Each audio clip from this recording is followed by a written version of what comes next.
खत्म हो गई। अच्छा ढेर दिन रहले नि जाए दा धनिया, हाथ बट खाली कमाए दा धनिया। हम ना जा दे तो कहीं जाए के तो धले तलूती। अरे अरे हाँ तू तो सच ही कहेलू दिया बूती। सुनो राजा घर है मिले कर हो छूटी, राम देवरा हो पापी पी के घरे आवेला फुरूटी। हाथी के घरे आवेला फुरूटी, पी के घरे आवेला फुरूटी। अरे पिए दो मैंगो फ्रूटी पिए तनु। अब आप मैंगो फ्रूटी अब महुआ चना लेट पिए भौंक दे नाली में गिरावेला।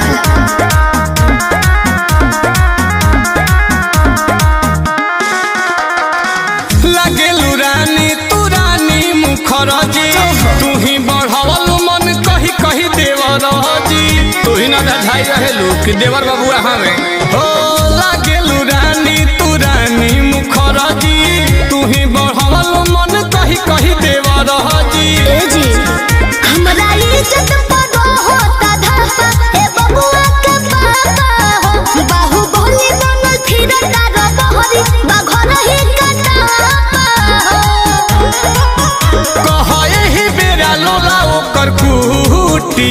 मारी मुआ मुआ के तो कहे ही बेरा लोला ओकर कूटी। कहाँ बा ए जी राजा घर है मिले कर हो छूटी, राम देवरा हो पापी पी के घरे आवेला फुरूटी। पी के घरे आवेला फुरूटी, पी के घरे आवेला फुरूटी।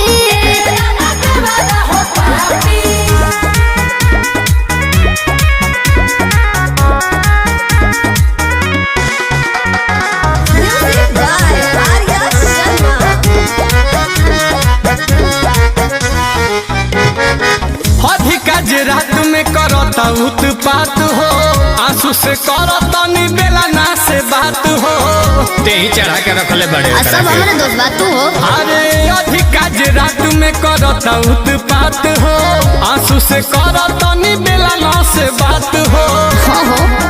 पिया के तो लोनी हिले हम गारी करेला परियारी हो। लेके चिखना में रोजे भाग जाता राती के तरकारी हो। तो ले ला नीलकमल से लभू वाला बूटी। कैसे जी ले ला नीलकमल से लभू वाला बूटी। लहिखा राजा घर है मिले कर हो छूटी,